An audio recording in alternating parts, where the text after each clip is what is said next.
Hey, what's going on, guys? You're checking out the Blue Chip Podcast.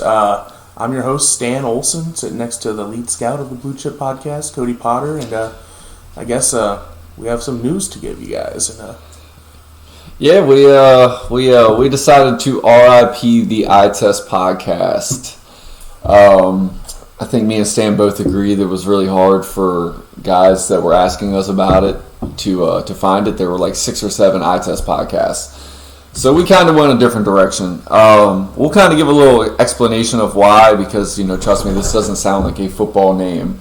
We went with the Blue Chip Podcast. This is our thing because I'm just not a good video editor on OBS format. So that is the Blue Chip Podcast. Right, yeah. That is the Blue Chip Podcast logo. That is our new logo. We are still by fans, for fans. The idea is the same. But we got some new exciting headings for this now that we have an official name. We have an official website. We're working on the layout for the website now. Yeah, man, we're going to do a lot of exciting things, man. I think the most exciting thing, and this is something that me and him have both been passionate about. We've been talking about this for a long time, way before we even, before we even really actually went full ham with the podcast, was we wanted to go do live games. We wanted to stream, pre-game services, basically like where we're in the parking lot interacting with fans. I think we want to make this an interactive experience for listeners rather than just be two talking heads just riddling off stats and, oh, I like so-and-so because his 3-cone is about 2.5 seconds faster than so-and-so. It's just, these are all important things, obviously, but also it's just we want to go interact with fans and try to grow our brand and maybe one day see where this goes. This is this is very early in the podcast. We could go anywhere with this, basically, and that's kind of the whole point of this. But honestly, going to games there's really nothing better than going to sporting events, and that's one thing that we're going to be doing. And we have a couple games already that we have locked in. We have tickets for, and we are very excited. And the first one we're going to do is week 1. Even before that, I think just even more to this is Stan introduced me as lead scout. I think this kind of goes into more explaining what we're doing, man. Stan is our insider. Stan is our host. Stan is the ideas behind everything. Trust me, if it was up to me, I would just get up here and I would literally talk about how Terry McLaurin, DK Metcalf, and I would just basically give you every college breakdown on every player. That's pretty much what I do. That's what I talk about. That's literally what I run his ears off with every day about this game that I watched, this other game that I watched. Hey, man, you need to watch this game and check this out. Stan scouts. Stan's a very good scout. Stan finds players that even I'm not even hip on sometimes. And honestly, man, we balance this very well. But the reason Stan is our insider is because honestly, he is constantly sending me stories about, hey man, did you hear about this guy? Did you hear about this guy, Julio Jones? He's on top of everything, man. I don't even know where he gets his sources from. He's definitely digging deep for some of these things. Yeah, it's just I think when it comes to my love for the game of football, I really never was a player, to be honest. Just I love the idea. I love team building. That's basically what I love when it comes to any sport. I'm a really big hockey fan. I think I like hockey, just professional ice hockey, is just about almost as much as I love the NFL. And I even love basketball. That's just what I love is team building. I love roster building, and honestly, the best way to build a roster is through the draft. Any sport. And I think that's why we always take to the scouting, we take to the draft, we take to the off-season programs, we take to the team building phase, because both of us are definitely looking at this from a general manager's perspective as far as what we really like and the ideas that we have. And we understand that there are multiple different ways to build teams, but realistically, man, there's one goal for each team, and it's the Super Bowl, and realistically there's a couple different formats or layouts to get there. Yeah. But I think we've pretty much honed in on the new stuff, man. The Blue Chip Podcast, that's the name, man. I know it sounds like a poker name, but the idea behind it was actually Stan's idea. And as soon as he brought it up, it was actually an idea for a pod. We were going to do a Blue Chip episode where we basically broke down prospects coming up in this 2021 class, 22 class, Thibodeau or Stingy from LSU. Yeah. Kind of debate on whether Spencer Rattler, Sam Howell, or Makik Willis, any of the quarterbacks had blue chip Evan potential. Neal, DeMarvin Leal. the safety from Notre Dame, Kyle Hamilton. Right. I mean, there's Clear Elam, corner from Florida. I think there's a lot of players this year that you might have to have the discussion. And obviously, it's early in the year. I mean, we haven't even seen them on the gridiron yet. Right, but I think the idea is realistically, man, you know, every class is different from the amount of actual blue chips. I mean, there's blue chips, red chips, gray chips, yellow chips. They all signify a different tier and level of talent. I think that was the idea behind the pod, and we haven't podded in a while, and I think it's because we've been doing the logo, we've been doing this brand, and we've been setting things up. Stan's new email for the pod is s.olson96 at thebluechippodcast.com. Mine is c.potter89 at thebluechippodcast.com. Like I said, we got the site coming. But like I said, I mean, the whole name basically came from... And we'll leave our emails in the description for the episode, too, because most people spell my last name E-N. Really, it's O-N. Yeah, my bad. We'll do all that. You guys will be able to get in touch with us and leave comments on our thing. We want to make this as interactive as possible. We want to answer questions. We want you guys to give us talking points, discussion points, and throw your ideas out there, and then we can relay what we have back to you guys, and that's way it grows into a community. And I think this is the perfect way to, like, actually go into our plans this year, which basically is how we're going to expand this pod. Basically, as he brought up, we're going to go to the Ole Miss Liberty game. It's November 7th. It's actually a Sunday. The first game we're going to this year is Virginia Tech and UNC. That is week 1. It's a Friday night. It's in Blacksburg. Actually, was just looking at the little thing. It's the all orange game for Virginia Tech. Man, all the fans are going to be out there in the bright orange. So I guess we're going to have to get some bright orange Blue Chip podcast shirts, or we might get stabbed. But you know, I'm joking. But well, maybe you never know. But basically, I think this is going to transcend. Basically, what we want to do is, you know, that Friday night we're going to be out there. We're going to introduce ourselves to fans. We're going to have fans on the pod. We're going to talk to people in the parking lot. We're going to stream live. And we're going to basically do our pregame breakdown, and then, you know, we'll probably do another pod that Saturday for, you know, college football for opening day. You know, everything's going to be hectic, you know, leading up to noon.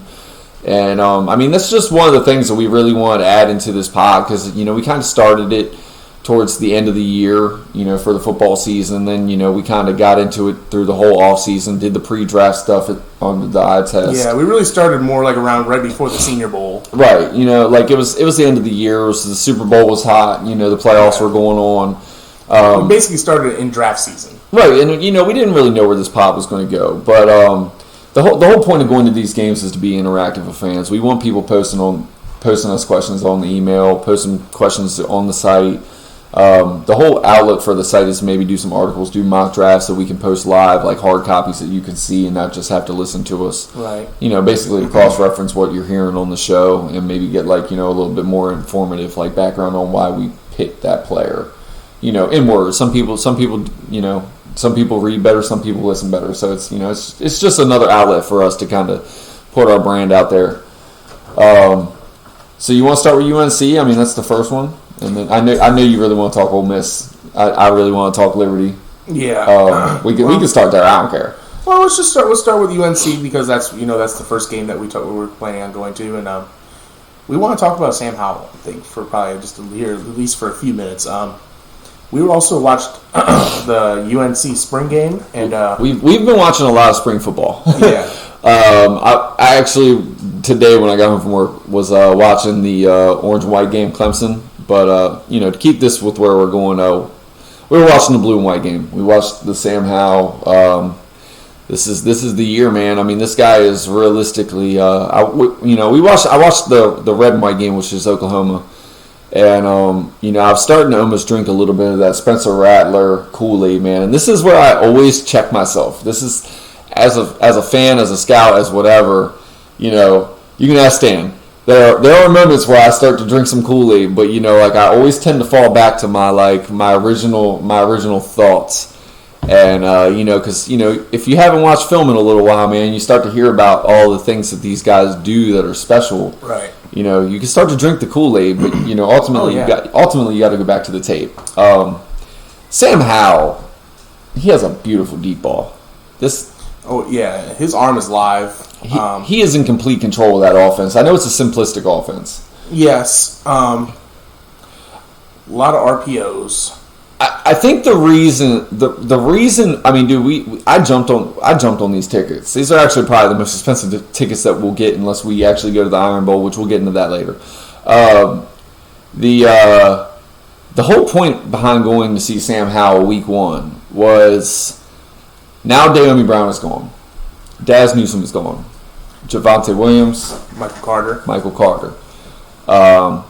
That offensive line, if you watch that spring game, they are stacked. I've been saying for the last 3 years actually that I kept telling Stan, I was like, dude, you got to watch UNC with Matt Brown, dude. I was like, these guys are about to start putting out NFL caliber prospects. Almost like Texas was doing back when Matt Brown was there. And honestly, I'm looking at that O line. I'm looking at last year's draft class with Daz Newsome, De'Ami Brown, Javonte Williams, and Michael Carter. I mean, I think at least you're going to at least get 2 impact players out of those 4. I mean, I wouldn't be surprised to see all 4. They all 4 have special traits. Oh yeah, I think they're all going to. And they all went to good fits. Absolutely. No doubt. I mean, the Jets with Michael Carter, with Zach Wilson and Michael Carter. Oh yeah. I mean, dude, that you got Daz Newsome with the Bears. Elijah. Elijah Moore was also brought into the Jets. They already have Corey Davis. Right. I mean, that's what I'm saying. They got a little bit of size. Yeah. Jamison Crowder re-signed. I mean, I really like that fit from Tucker. Yeah, right. And Makik Becton from last year, man. I mean, I kind of like what the Jets are doing, and I love the coaching staff. Oh yeah. I think that offense is going to have a whole different wrinkle to it. I think they're actually going to put Zach Wilson. Anyway, but about Michael Carter, I think Michael Carter's in a good fit. I think we all can agree that Denver has a really good team all around besides the quarterback. They're almost in the Washington football team kind of thing, and that goes to De'Ami Brown because that's another player. They've kind of almost built their secondary the same way you guys have built your guys' offensive line or defensive line. Right. I think they're really set up just to dominate with their the back end, with Justin Simmons and those guys. Yeah. Surtain is a monster. They signed Kyle Fuller, I'm sorry. And that's the thing, man. Like Javonte Williams, man. If their weapons can put it together, man, they got Jerry Jeudy. I mean, they have invested heavily in weapons on offense as well. Whoever's playing quarterback for Denver, man, realistically, man, they have no excuse this year. I'm not saying they have the best offensive line because they don't, but they have a serviceable offensive line. They're pretty good in both aspects. Yeah, they're solid all around, and I think Javonte Williams is in a basically the whole point of it was Javonte Williams is in a system to succeed. I mean, I think they were missing Javonte Williams. I thought that was the issue with Denver. They're deep at tight end too. Right. So then you got De'Ami Brown in Washington, across from Terry McLaurin and Curtis Samuel. I mean, dude, I love the mix. So, again, I think De'Ami Brown is in a situation to succeed. And then you got Daz Newsome. Chicago Bears with Allen Robinson and Justin Fields. Anthony Miller. Right. And, I mean, honestly, Andy Dalton's probably starting there. But, again, I mean, Daz Newsome. You think Andy Dalton's going to start? I think he's going to start early in the year. And I think, honestly, that'll bring, a calming presence to, maybe actually, for Daz Newsome, to get Daz Newsome on the field early. They needed more weapons. I mean, realistically. Daz Newsome might not start early, but he might do. I mean, me and you were both high on the boy that went to Tampa last year. Winfield? No, the receiver out of Minnesota. Tyler Johnson. Is that his name? Yes. Tyler Johnson, right. We both were very high on this guy, and honestly, as the year started going, he started making more and more of an impact, and honestly, that's the kind of player that I see Daz Newsome like. I just think as the year goes on, probably the more Justin Fields gets on the field, I think, honestly, going through rookie camp with him being on the second team is probably going to get him very comfortable with Justin Fields, and I think when Justin Fields steps on the field, that's when you're going to see Daz Newsome succeed. So back to North Carolina, which is basically what I'm saying is we're going to go see North Carolina because they're about to start turning out pro prospects. Virginia Tech is no stranger to turning out good pro prospects. Me and him talk all the time about how we just love the defenders and just honestly, man, the trench players that come out of Virginia Tech. Defensive backs. Defensive back is like it's almost DBU if you for the outside. Maybe for the ACC. For the not powerhouse teams, right. Like LSU or Ohio State. Right. The teams Washington. that are the teams that are just churning out these players year in and year out. State. Right. That are, there's teams that put out 5-6 players in the draft every year, and Virginia Tech is not one of them. No. Virginia Tech, I mean, they always have a first-round pick, and they usually always have a couple of... They always have like 3 or 4 guys, and honestly, though, but when you talk about the hit-to-miss ratio between those 3 or 4 guys in each class, they're always... It's a very good hit rate. Yeah. My favorite player, the guy I really want to watch from Virginia Tech, to be honest, is their center. I kind of like their center. I think his name is Ryan Hudson, for some reason. I think you're right. I know his last name is Hudson. I think his first name is Ryan. I could look it up, but you got... Anyways, I like him a lot. I think he's a guy that has upside. Just in general, this whole year, I think this is a fun year for offensive linemen. There's a lot of good linemen, I think, this year coming out. I want to segue. I feel like we've talked about Virginia Tech. I want to talk a little bit more about Sam Howell. We were getting back there. I wanted to get through Virginia Tech because I thought that was gonna, and I wanted to kind of basically get back to UNC because Sam Howell basically week 1 is where you really get to see it. He literally just lost his top 4 weapons, and when you watch the spring game, man, you just I literally saw him throw the ball deep 7 times in the spring game. 6 of them 7 hit the receiver on the hands. 2 of them, the receiver ran out of bounds. Sam Howell put the ball right where it needed to be, and the receiver didn't get it in bounds. 2 of them, actually 2 or 3 of them were touchdowns, and I think one was dropped. This dude's like that. I mean, honestly, dude. I mean, I've been on this guy since his freshman year. I think you know that. I'm a UNC kind of guy. I would love nothing more than Sam Howell and his calm Baker Mayfield-ish type. He's got the Baker build. He's got the Baker build, and I think that's why a lot of people comp to him. I honestly see some other parts in his game that kind of remind me of another player, but I think Baker is a really good comp. It is. I think that's pretty clean right there. I think you see a lot of similarities. I think the one thing for both of us that we identify with Sam Howell watching him the last 2 years was that Sam Howell every now and again will have that oh shit ball. Like he will. I want to talk about that, his high danger throws, and just I feel like I need to see less of those this year. Yes, right. And I think that was part of the reason why we're going to week 1. You know how Virginia Tech is like the Auburn of we will put a monkey wrench in the plan. Like when everybody is nationally hopping on somebody, Auburn will beat them. Right. When Virginia Tech plays a team, it's going to be a close game. Right. Virginia Tech will lose a game that they should win, like Liberty last year. Right. And then they will throw a monkey wrench in an SEC team's undefeated season because that's just what they do.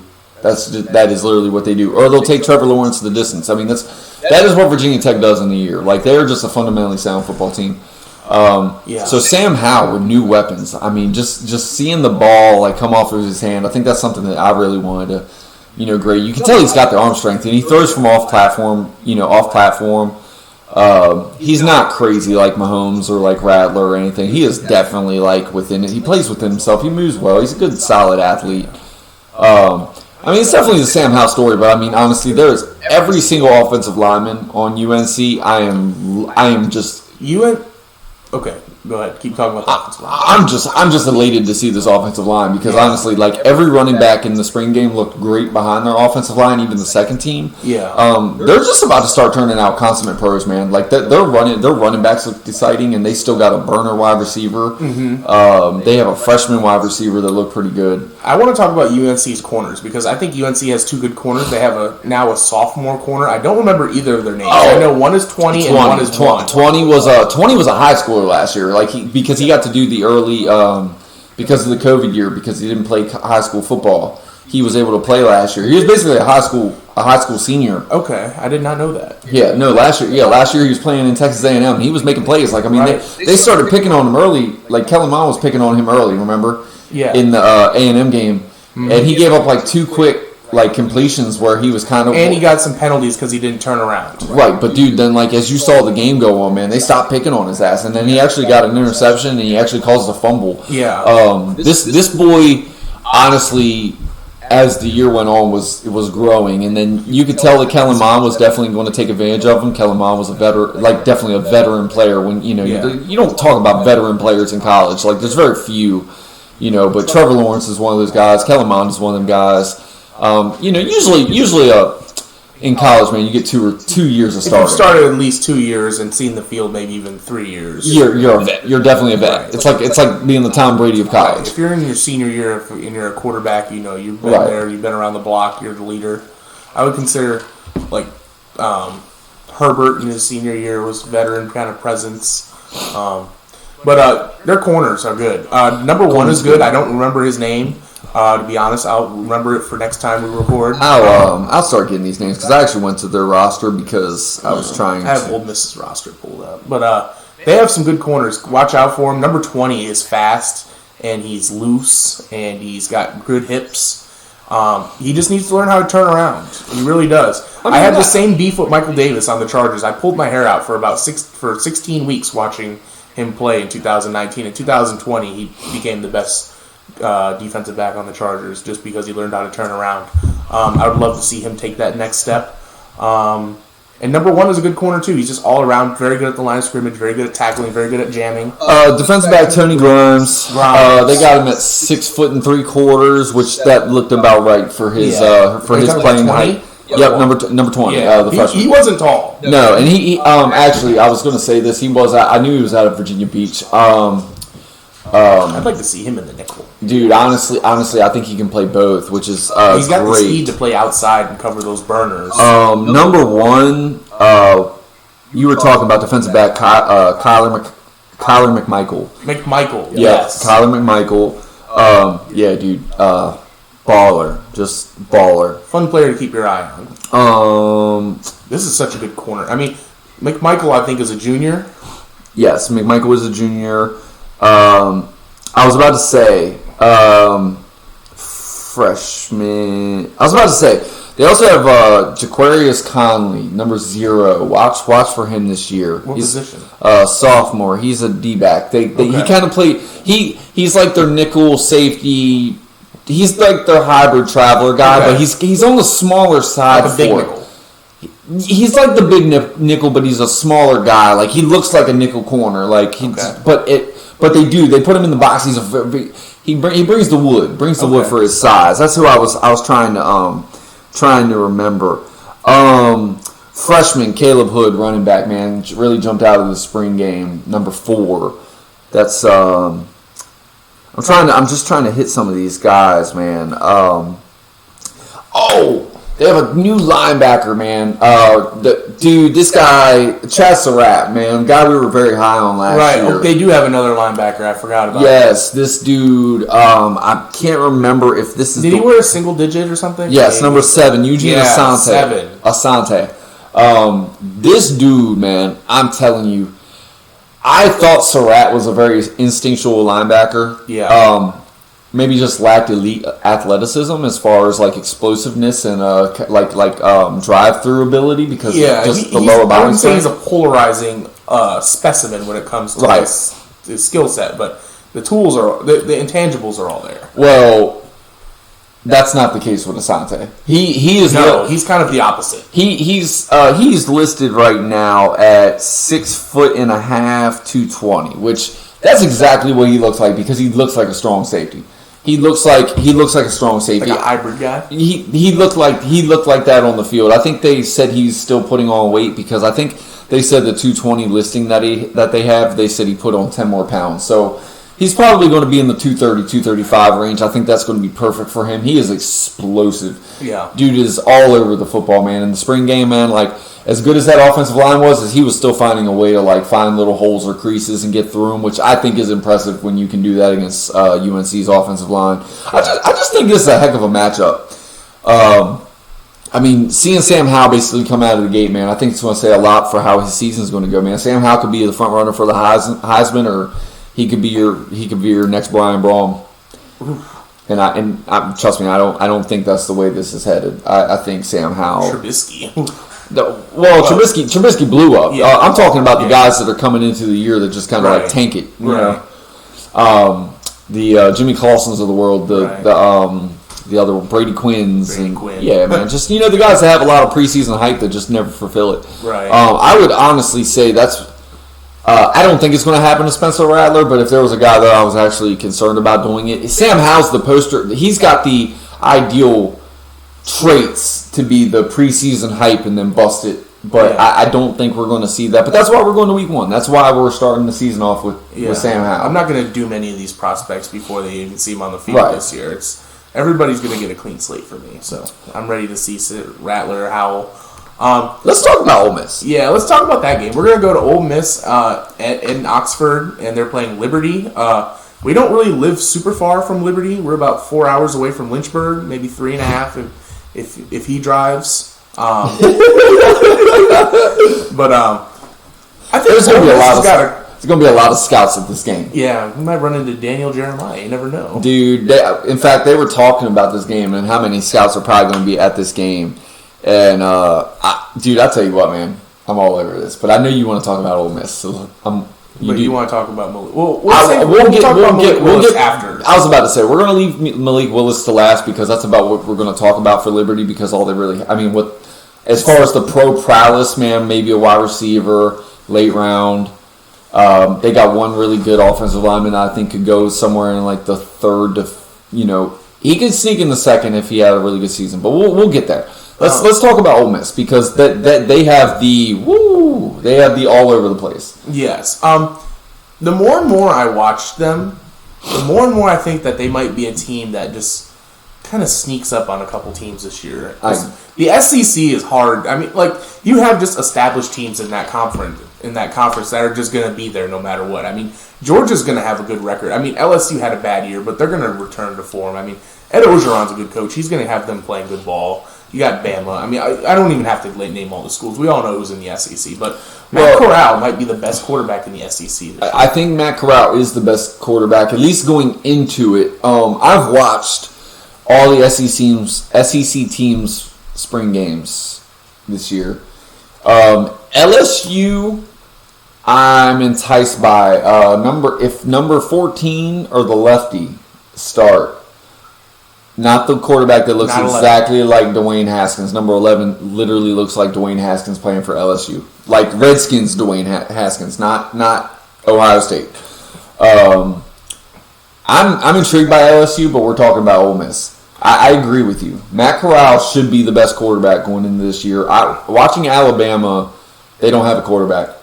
Georgia's got Daniels, but Georgia's got JT Daniels. So it is. JT Daniels is a guy that I am not very high on. If I gave you my top 12 rankings for college quarterbacks going into the year, JT Daniels would be probably lower on my list than he would be on any national, respectable scouts list. I'm not very high on JT Daniels. Not either. And honestly, we're really going to find out what JT Daniels is because he is not going to have Pickens this year. Pickens is already out for the year with an ACL, which is just, honestly, that just sucks for any college football fan, even especially Georgia's. But I think Corral, I cannot wait to see him. I like the receiver that they have, number 13, Braylon Sanders. We were watching the spring game. Jonathan Mingo has number 1, he's good. But Sanders kind of jumped off the tape a little bit to me. I think he's going to play the Elijah he's Moore going to role. stretch the field. Yes. And he's got good hands. I think he catches well in traffic. I think he's got a lot to prove this year. But honestly, I think other than Corral, my favorite player, actually there's two guys I really like on this team. I really like the running back, Jerron Ely. Yep. I think he's ran for about 750 yards both years that he started. It's time for him to break out. He's 5'8", like $190. He's really small, and he doesn't really get a lot of chances to catch the ball out the backfield. I kind of wish they would have let him do that a little bit more. But he's a frisky little running back. He's good. He's a good little player. I think he could be. I don't think that there's a generational running back talent this year. Breece Hall, I think maybe. I like him a lot. I like Breece Hall, but I think there's spots for running backs to show out this year. I don't think that there's a Saquon, a Najee Harris right now. At least I don't think going into the process of if we were making our big board for maybe doing a top 50, top 100. I don't think I would have a running back in the top 20 right now. I think the running backs are next year. Just looking at the preseason where guys are. I really love Texas A&M's sophomore running back this year. Yeah. I think he's actually going to mess up Spiller's draft stock. Spiller is this coming out this year. I forgot about Spiller is. There's some guys. There's some guys coming out this year. They're just. I mean, this past year you had Najee Harris, Etienne, Javonte Williams, and Michael Carter, and just like some guys, man. Some like good mid-round picks too. Definitely good. No, this the depth was there in this class, and honestly, man, I think the thing for Ole Miss is when you watch their defense, they have an enforcing safety. They have a really good, strong safety. He's actually really, really good at getting his hands on the football as well. I think he's number 9, but of course my list that I'm looking at the roster does not give number. Oh, yeah, it is number 9. They got him listed at linebacker, so maybe it wasn't number 9. Maybe Miles Battle, 6 and 9, whatever, man. I'm dyslexic. Miles Battle. This dude's a hammer. Dude is very aware. I think they had one number 5. Yeah, number 5 too. Number 5 might be Haynes. Haynes might be the D-back, the safety. Battle might be the nickel. Those were the only 2 on defense that really stand out for me for Ole Miss. Ole Miss is only going to go as far as their offense carries them this year, and it's really up to Matt Corral. I like they have an offensive lineman prospect, Nick Brocker too. He had really good 2019 tape. I think his 2020 tape is maybe a little bit more so-so. He's 6'4". He's like, I think 310 pounds. 6'4" might be a little short to be a tackle, but he might have guard upside. He's a guy that I'd like to see maybe take a step this year, because this year's offensive line class is, I feel like the past couple of years have been pretty decent. But this is deep. This year is deep. Especially the tackles. I mean, there's some good players coming out, so I feel like Ole Miss has a lot to gain this year. I think the fact that it is deep at tackle, I think just means that it's also going to be deep in interior, because a lot of these guys, once they get measured, a lot of these guys, once you really see their movement skills out in space, you're really going to realize that some of these tackles are guards, and that nothing against them, they're just going to be really good guards. Right. This offensive line class is loaded. I mean, pretty much back to what I was saying about UNC, but it's like that. This class is like that. Right. I mean, Zion, I forgot his last name. The left tackle from Miami's good. Right. Penn State's got a left tackle this year. Miami's my next spring game. I'm finally getting to my team's spring game. Yeah, but there's some good tackles this year, and I want to see the cat from Ole Miss, Nick Brocker, show out. Hopefully, as a guy who loves scouting offensive linemen. We love the trenches, man. Ole Miss does have a D lineman. I can't even think of his number. Was he 95? Yes, he's like a nose. Yes, he's big. Yes, I know he's a nose. It starts with a T. Very athletic. Tisdale? It might be. Is it Tisdale? It might be 95. No, he's 22. No, it's nor here nor there. He's not on the radar. He's not on my radar yet for being in the top 2 rounds. So like for right now, I'm just going off head. I'm not even going to my notes. Yeah, we just watched it. I mean, we're very early in this process. We're just looking at we're just talking about the guys that stood out basically during these spring games and last year's tape. But basically, the reason this game stood out for us, the reason we jumped on tickets, the reason we're about to drive 16, however many hours, 13 hours, whatever it is. The reason we're going to this game is because Makik Willis and Matt Corral. Matt Corral this year, I have him in my top 5 right now, and it is for players or to quarterbacks. Quarterbacks. Okay. And man, it goes against everything I stand for, putting him in my top 5. But I am translating what I think I saw this year compared to his freshman year. Now, his spring game did not make me feel any better about putting him in my top 5. But again, I'm not going to, Lane Kiffin's not going to bring out all the tricks in his spring game. He's going to put something very vanilla out there for his spring game. He only played a series and a half. Didn't even try to let him score. Like, Sam Howell went out there and did the damn thing. Spencer Rattler did not go out and do the damn thing. In fact, their freshman quarterback for Oklahoma, watch out for that guy. Basically, Matt Corral, man, for me, he does not check that. He has very good accuracy when he has his feet under him, when he's basically protected well. When he's not protected well, he does the old shit. And then his completion percentage, I think last year was 57%. So that goes against something that I stand for too. But Josh Allen kind of changed my assessment with that too. Sometimes it's about who you're throwing the ball to. And last year, for everything that who was their tight end? Who? The Ole Miss tight end. Kenny Yeboah. For every highlight that he put out, he had a low light in drops. Or just blocking lapses and things. Like, trust me, like Yeboah's he's got some room to grow. He was somebody I was excited to see grow in the Senior Bowl, just didn't do it.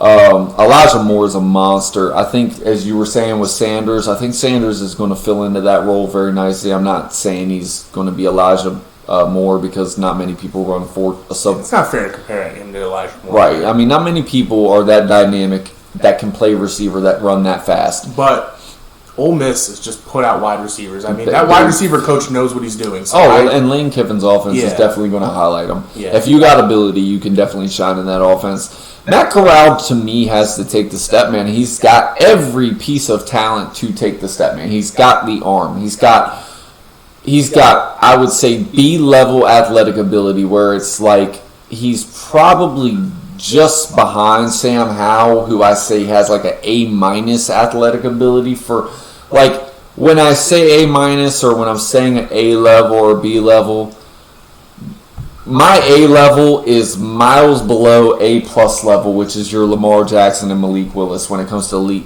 athletic ability. For a quarterback, A level athletic ability means you can get 6 or 7 yards on a zone read if you read the play right. It's in your game to get 5 or 6 or 7 yards with your feet and protect yourself and get down. You move the pocket well. You have good pocket presence. You're a good pocket quarterback. I'm not saying if you're an A-plus level quarterback, then you're basically a running quarterback to me. If you're an A-level quarterback, you're a very good quarterback as far as just your drop-back passer. You can do the zone read. You probably play similar to Kirk Cousins and things like that. Like there's a big drop from A-plus to A. What I'm saying is Corral is on that B level where he can still scramble. He still moves the pocket well, but his feet are not great. And sometimes you just see some like, oh crap, with his feet and lapses like that, which is why I'm giving him a B plus level. Anything you want to add for Corral? No, I think you covered it pretty good. I think he might be a turnover machine, maybe. He's got it in him. He's got it in him. He's definitely about throwing the ball down the field, but that's Lane Kiffin's offense. Yes. What game were we watching tape from, and he had 5 Arkansas picks? He can't be throwing 5 picks. That's really bad. Especially against Arkansas. Yeah. I mean, Arkansas will put out some good D-backs, and they got a good defensive coordinator, but wide receiver too. Yes. Next year, yes. Makik Willis, because we want to talk about other games that we are still deciding on. These are 2 set in stone. We already got the tickets. But there's another one I want to talk about after this one. But let's talk about Makik Willis, number 7 quarterback, Liberty. I'm already getting assassinated for comparing this guy to Michael Vick. I'm comparing this guy to Virginia Tech Michael Vick. Okay, I do not make NFL level comps. I make college player comps. Okay, right. So don't shoot me for saying this guy's like Michael Vick. To Lamar? Very much comp him to Lamar. I just think he's more accurate than Lamar, and I'm not saying. I think he's bigger than Lamar too. Is he bigger? He just runs bigger than Lamar.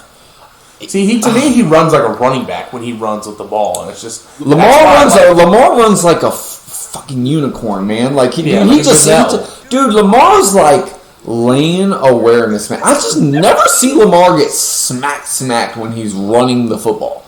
Like in the pocket, you will see Lamar get his lunch eaten. But when he's running, dude, I don't think there is a man on this planet that runs as smoothly and as gracefully as Lamar. I mean, I will see Makik Willis drop his shoulder and just kind of like do the running back thing, like he does. But I've also seen Makik Willis do the like circle L2 trigger square highlight like what, and just do these things that are just Lamar had a throw against Virginia Tech last year where the D end literally, he was scrambling out on a boot to the right, and the D end hit him. He circled around and then threw and reset himself and threw moving away, and put the ball right on the sideline, and the receiver caught it 1 foot in bounds. The ball was sailing out. But, I'm sorry, dude. When you just hit, the left trigger highlight, stick, circle, and then throw the ball, the fact that the ball was even, catchable was pretty freaking amazing. Special talent. A-plus level athlete. So right at the quarterback position. Right now, gun to your head, who would you say that you would rather build your college team around? Matt Corral or Makik Willis? Makik Willis. Makik Willis. Are you taking him 5th overall? If I was the coach. Right. If you're drafting... If Makik Willis was available to me right now off of his 2020 tape, his accuracy kills me. But I'm not going to knock that right now because honestly, dude, if we're talking about the NFL, dude, I'm working with this guy every day on that. I'd probably sit him his first year, or at least for his first 6 games. And I know it's not going to be a popular take because, you think about a runner, man, you think about what he does, you don't try to change him. I'm not trying to change the guy. Right. But I am going to make sure that I work with him solely fundamentally on what he needs to do in the pocket as far as keeping his feet down, 3-step drops. He shows that he can do it. And he actually does it better than Lamar Jackson. His short intermediate game is better than Lamar Jackson. His mid-range game is better than Lamar Jackson. Coming out, and honestly probably still. I don't think dude, I don't know if there's a cannon like Makik Willis has that Josh Allen, Patrick Mahomes level cannon. It's just flick of the wrist, Michael Vick, kind of like Strong's. He's got the Michael Vick. Just the lob. I can flick it. Yeah. And I can drive it or I can sail it. And right. It's just it's not the most accurate thing in the world. Just some guy. Sam Howell has amazing accuracy on his deep ball. And you can just tell when he's just in rhythm with his throw every time he sets his feet. Because of Makik Willis's video game ability, sometimes he's just not on center. Sometimes he's throwing off 1 foot, sideways, moving laterally. Dude, there's just a lot of factors that come into that.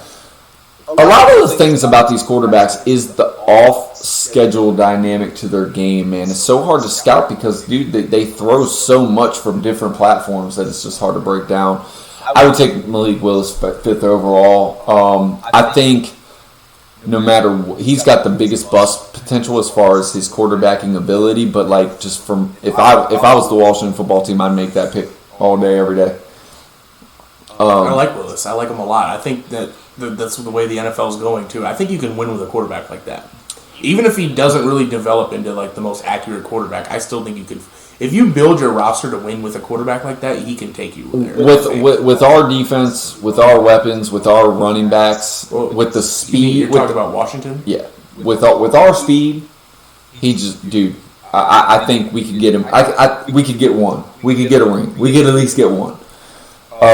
Second window when you have to pay him, when he starts dealing with injuries, his body breaking down, the longevity. That's always a question with the mobile guys, but I think in the rookie window we could get one with what we have right now if we traded up for Makik Willis or however the season falls. Just from what I'm projecting on our team, I think we have enough around him to get one. Yeah. So yes, I take him in the top 5. I think he's. I like Lamar Jackson. I think this guy has a little bit more quarterbacking skill, but he will sail the shit out of a ball because of his arm strength. If he learns how to dial down and throw with touch. Yeah. But he has demonstrated that he can throw 3-step drops into windows when he is doing it in rhythm. It's just they don't do it enough at Liberty. And that's the reason why I want to go to this game. I want to see them expand the playbook to be some more in rhythm plays. They run the shit out of the ball so much that it's you do need to see him throw the ball a couple more times a game. Can we talk about the Notre Dame-Cincinnati game? Or not Notre Dame, Indiana-Cincinnati? Yes, we can definitely talk about this game because you're going right.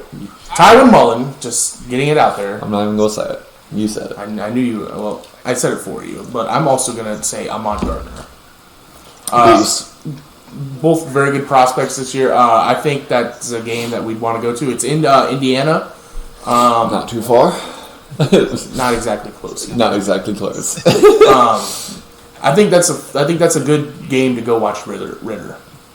Yes. And I like Desmond Ritter. I don't think he does, but I do.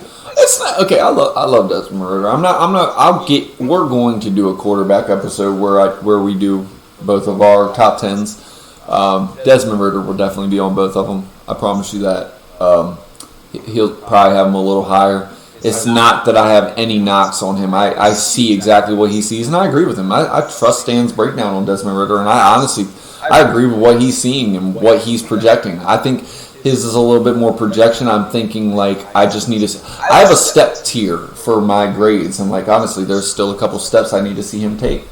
And that will put him where I need. But I mean, I think you can say that about all the quarterbacks. No. That's how I see it for every quarterback. I mean, trust me. Just because I project or think they will hit it or think they won't hit it, that's nor here nor there. I think you think he will hit them steps, and I agree he can. Other than Howell, I don't think we watched a lot of Cincinnati last year. We did, and I think Ritter's a monster. And maybe I watched so much Cincinnati, I kind of just fell in love with the player. I think Ritter is a guy that could go to a really good team and shock people. Right. Like I think he's I see Pittsburgh Steelers. I could see this guy being like a Kellen Mond for me last year. Like I don't think that he's going to be like a top 10 pick. I mean, he might be. I mean, if Cincinnati if he takes that step, I think the discrepancy of the quarterback talent, because you don't have Justin Fields, you don't have Trevor Lawrence. Like I think Makik Willis is probably like a Lamar Jackson type. You know he's going to go in the first round because of his legs. You're just trying to see what you can really get out of this guy at the quarterback position from an arm standpoint, as long as he stays healthy.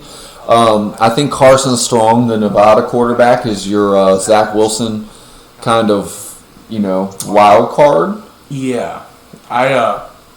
Carson Strong is an interesting prospect. He is. He's very interesting. I feel like in this year 2021, I feel like Carson Strong is kind of like a throwback to like a Carson Palmer kind of quarterback. Where he is. He has got a cannon. I think he's got the best. He's definitely, I think, got the best release in the class. He's definitely got the quickest release. I know that. I love his footwork too. Footwork is amazing. He is not like the. I think he's polished. He is a polished quarterback. He is not very mobile. He can run, but it is not graceful. He's just a big guy, man. He is definitely a throwback quarterback.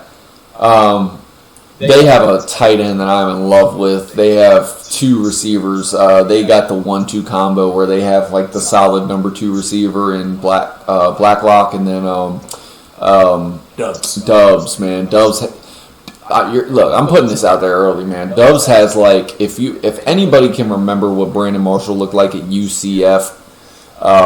Brandon Marshall had some off-the-field stuff, man, but Brandon Marshall at UCF, man, if you want to see, like, the closest thing I think I've seen to that in a long time, then go watch Dubs for Nevada, man. Carson Strong will get the ball to him. He's number 1. Just pay attention, man. That guy's a height, speed, concentration drops, but, man, like, he will come back and catch a 10-yard slant, man, and just make guys look stupid trying to tackle him. The tight end is special. I think this guy is going to be in the top 2 rounds just off of pass. Number 19. What's his last name? Cole? His first name is Cole. Riley Cole. Riley Cole was a linebacker from last year. I can't remember. I'm not. We weren't even planning on talking about Nevada. I think it's just that's a team. I think we kind of started talking about the quarterbacks. Carson Strong. And I think we could probably end the podcast talking about who we can see at Maryland this year. Because obviously we live in Maryland. We're going to catch some Big Ten. Yeah. Maryland's schedule, their home schedule, they play West Virginia, Howard, Kent State, Iowa, Indiana, Penn State, Michigan. That's it. But I'm just looking. I'm all over Indiana because of Mullens, man. I think behind Stingy, I think that is the best cornerback in this draft. Yeah. And the only reason I'm saying that is because Stingy is just a generational talent as far as like his all-world ability. If Stingy wasn't in this class, Mullens. I had Mullens up there with Patrick Surtain and those guys from last year. If he could have came out this past year, I would have drafted him probably right there, depending on what his workouts or everything were. I mean, I'm talking hips. size, playmaking ability, man. Just the way, dude, his instincts are like that from a cornerback. This is a very good corner class. This is definitely a very good corner class too. A class like this might even be Mullens might even go and he might even be a day two guy just because of the class this year. He's going to make somebody look very smart. I mean, Asante Samuel Jr. went in the second round this past year. Oh yeah, dude, trust me, he was a first round talent. The fact that teams just fall in love with traits, man. The fact that Georgia's cornerbacks literally went where they went, I mean, just tells you the teams just fall in love with certain traits. Doesn't have anything to do with how they're going to translate. Just because I have Mullens there, trust me, I've had Richard Sherman as one of my top 5 cornerbacks coming out, and everybody tells me I'm crazy because I thought that, and I'm like, look, dude, I'm telling you, the guy had the skills to play outside. He was a pretty decent wide receiver, and then when he translated pretty well and looked like he had pretty good tape for a guy that just did it for 1 year, I saw enough from that guy to have really good feelings to put a second round grade on him. He went in the 5th round and he turned out pretty damn well. Yeah. Corners are just one of those positions that I have a pretty good eye on. It's something that I just really, really, really like. It seems like Washington actually just got a steal with 1-2 in St. Jude. Let's pray that we finally get a tall corner that actually with William Jackson. Right, man. William Jackson's going to be pretty good. I love Kendall Fuller. If St. Juice and Jimmy Moe, man, good Lord, man, that is 4 corners that I just loved coming out. Honestly, all good hips. And when I say good hips, man, St. Juice is 6'3", man. I didn't think he was going to go in the 3rd. I thought he was too much shadowing in Minnesota and not enough breaking on the ball. But honestly, man, I think he's playing a little loose there in Washington. They say this guy's jumping passes left and right. So clearly, I think he was playing more towards the scheme in Minnesota. I think that was definitely something that I saw was a hole in his game. But yeah, man. I think we wanted to get into the Iron Bowl or one of the bowls, the Red River Shootout or something. I think this is kind of a little challenge to as to why we're traveling. We really want to get some more people on our subscribers list. We really want to interact with more fans. We're trying to get out there and reach more fans that really do love football. We're trying to really be interactive on this pod, and we have kind of a goal, man. And I mean, honestly, it might be a low goal, but you got to start somewhere, man. I mean, our goal was kind of just to get 150 subscribers. We'd really like to get more than that. We want to grow this, but this is early. If we can reach that goal, man, we're gonna jump out there and we're gonna either go to the Iron Bowl or go to the Red River Shootout, Oklahoma versus Oklahoma State or Auburn and Alabama, and do a pregame feed from there. We're trying to take this as far as the fans will let us. We bust our ass at work all day. We spend a lot of time doing football. We're going to do football regardless of where this pod goes. But yeah, man, I think we got some high hopes for this. I just wanted to throw this in there. We can keep talking. We can talk about other games. We're definitely going to go see Maryland. Maryland is close. I really didn't like Pitt's schedule. Pitt's a team. No, nothing jumped out. I kind of thought about Penn State, Auburn. If we don't make the Iron Bowl, that would be tight. It's at State College. That'd be a fun place just to go watch a game. I don't know. I mean, I want to go see Michigan this year. I mean, I'm down to go to the Big House with you. Yeah, I think Michigan, maybe Wisconsin would be a good one. I mean, I'm not gonna lie, dude. You're probably never going to see me in a Michigan jersey unless it's the Charles Woodson. But I would go to Ohio State with you in a Michigan jersey. Well, I mean, that's just. I mean, I don't even think I would want to do any podcasting there. I think that's just. No, that's definitely no. We're going to war that day. We might pod just so you can see how stupid we look in the parking lot, messing with everybody. You can get gotta take the Glocks to the game, right? Definitely bringing out the weapons, man. Yeah. We're going to have to protect ourselves there because it's definitely going to be a dogfight. But I hate Ohio State. I just like to go on the record. Yeah, no, you're definitely not, man. But I mean, I like scouting their players, but they're definitely their blessing, uniform. I would throw up on it. They're definitely blessing Washington though with some pretty decent players so far. Well, I hope it continues. Luckily you guys have Cheesy, your new long snapper. Yes, got Cheesy. You know, we got Kalik. Got Kalik Hudson. You know, it's not like we're not showing Michigan no love. You know, we're showing the Big Ten love, which I'm glad. You know, like honestly, like I love getting. I love the players we've been drafting, man. I'm not even gonna be a homer, dude. But these are guys that I just love. I mean, I'm not gonna sit there and say Cheeseman was on my top 100 big board because he's a long snapper from Michigan. But no, I mean just the Derek Forrest of the world. Jamin Davis, man, just Shaka Tony, man. Honestly, dude, like I think about Jamin Davis, man. And I read this article about. If Jamin Davis was defensive rookie of the year, it would be the first time ever that two players have gone back-to-back defensive rookie of the year. And I was like, man, dude, that's actually very possible. I don't want to like get unrealistic expectations, but honestly, man, I would just love to see that type of impact from Jamin this year, man. I think this guy's special. That would just be another find that I would just be blessed to have found. Just love football. We just love football.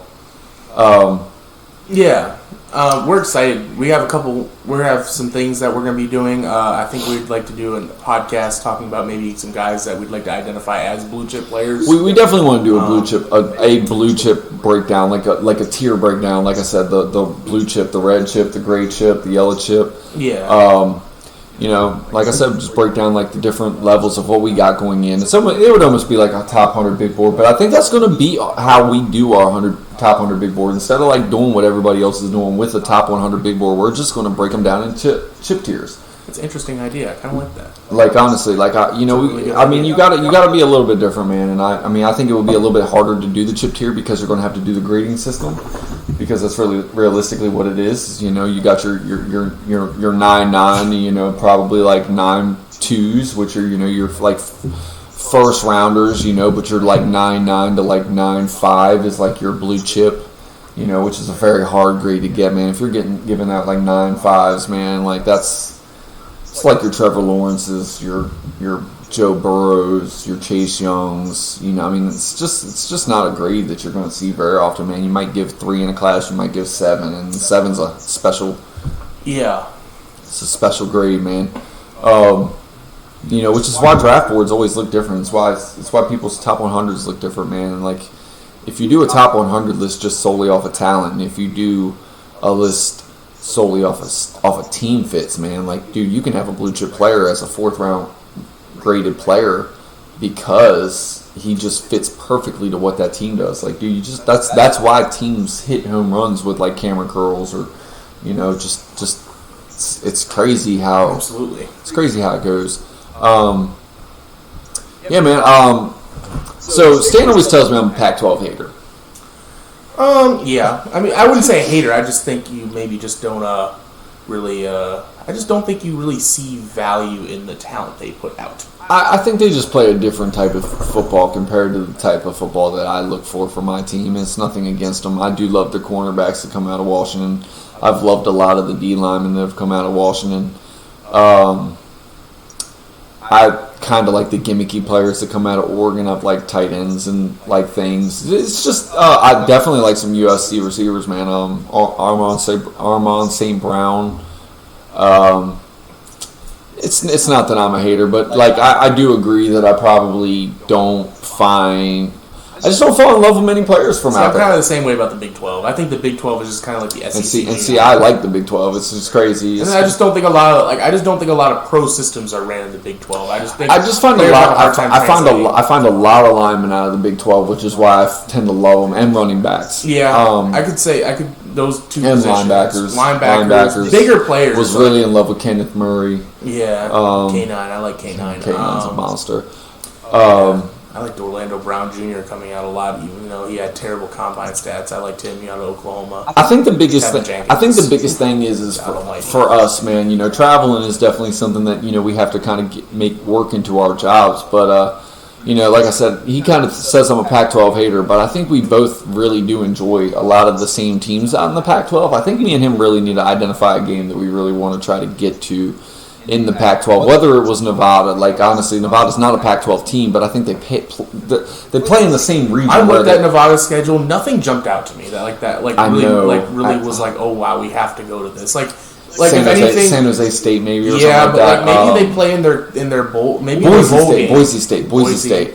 I think they play Boise. No, they're in the. I think they're in the same. I'll just look it up real quick. Yeah, man.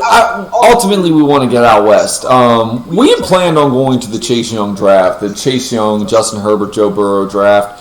That was going to be in Vegas. I think that's another plan that we're going to try to do, because in the draft in Vegas this next year, we are going to stream a draft from Vegas. I think there's just no other way to go with this pod. They play Boise. They play Boise State. I think that would be tight. That's not Pac-12, but it is out west. I think we're definitely going to try to get to a West Coast game. We don't want to just isolate our fan base to the East Coast. It'd be cool to see Thibodeau. Thibodeau would be tight. Oregon is playing Ohio State, but I think that's the same early. I think it's the same weekend as the game in Blacksburg. It is week 1. Yeah, I think that's their opener. Oregon. It is, dude. Because that's a big time football game with Thibodeau, and you're going to see what Ohio State has at quarterback. Olave, Chris Wilson. They got a right tackle, Paris Jackson. I don't know if he's coming out this year. They got that corner. It's Banks. Sven. Yeah. Banks. Yep.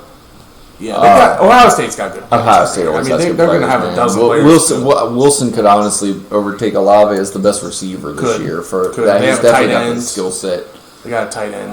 They got an edge. I'm blanking on the names right now. I think we're going a little further than we wanted to go with this. We're just kind of I'm shooting from the hip. I don't really know what the guy. It's very easy for us to just talk football, though. I know, but I'm just trying to remember what the lineman's name from Ohio State is. He's really good, but we definitely should try to get out to the West Coast to a game. I think we need. I think Washington's team's probably got the best team. Utah and Washington will be a tight game. I mean, that's two teams that we both really like to break down as far as D-backs and things like that. We both we love both of the coaching staffs. Washington's got about 4 players this year that I think might be first rounders. Washington's they got left tackle. That. They got two corners, and I think they have a. I know everybody got the preview on his ass this past year, but dude, I tell you what, watching the spring game earlier today, dude, Clemson's quarterback is going to be like that. He is right next in line. He's a sophomore this year, number 5. I cannot pronounce his name. I don't know it off head. Ugadali or whatever. Ugalali or something like that. Yeah, something like that. Yeah, DJ. So, dude, this dude is a monster, man. Just expect the Clemson train to keep rolling. It's definitely going to. But yeah, like I said, we just wanted to really put this pod out, man, with the exciting news for the new name, man, the Blue Chip Podcast. We really we had about 75 different logos that we had to choose from, man, and these guys did a great job coming together. Honestly, there was one logo that looked like the logo that we picked. Yeah, and I think me and him both jumped on it. Like I said, we're gonna try to get a website. We got a website coming. Going to get some shirts made, to go to these games and just, get some merch, some stickers, just things to hand out, man. Things to just jump out there and try to make this more interactive, more exciting. We would like to answer more of your questions and not just be on here rambling about football, which is something that we have no problem doing. No, we do that very well. Yeah, I mean, honestly, we could literally just give you like 15 pods of just freestyle episodes where we just talk football. It's no problem for us. Yeah, I think this episode was kind of really didn't have a point other than just introducing the new name and kind of just telling the listeners what we want to do moving forward. Yeah, as far as going to the college if you've listened to this far, then congratulations. I thank you. I mean, we definitely appreciate it. Yeah, and we want to keep growing, and if there's things that we could do better, things that you want to see, let us know. Like I said, we're going to put our emails description box. Leave a comment on YouTube. Leave a comment on our Facebook page. We already Send changed us a letter. We already changed the name on the YouTube channel. You know, we're going to change it on the Spotify, on for Apple, whatever. Yeah, we'll be honest. We're definitely expanding, man. We definitely got some high hopes. So, like I said, we want you to leave some comments, man. We want to be more interactive, and I will figure out how to do better videos as far as adding pictures of players that we're talking about and breakdowns and things like that. I'm going to go to class. We will make this work. Yeah, we will get there. Rome wasn't built in a day. Right. Neither was the Blue Chip Podcast. Nope. But I'm very excited for where this is going, man. This is Stan. This is our insider. This is our host. And this is Cody, basically somebody who just basically lives, breathes, and sleeps football and. Yeah, honestly, just like scouting. Really, yeah. I think it's just the love of the game, to be honest, with both of us, and that's kind of what fuels the podcast. And by the way, if you actually just notice that we're looking past the camera all the time, it's because we're literally breaking down football while we're talking to y'all. Yeah. We literally have Clemson and 2018 Boston College Clemson tape on. Yeah, we just Rogers muff a punt. Yeah, we watch football. That's what we do. We're breaking down football 24/7, man. We're going to bring this knowledge to you. We hope you guys like it. We want it to be fun. We want you guys to interact. We don't want to be stiff. We want to be fun and just whatever, man. Be ourselves. Yeah, we just want to be different. We want to be because we are different. Well, by fans for fans. By fans for fans. Peace. Later.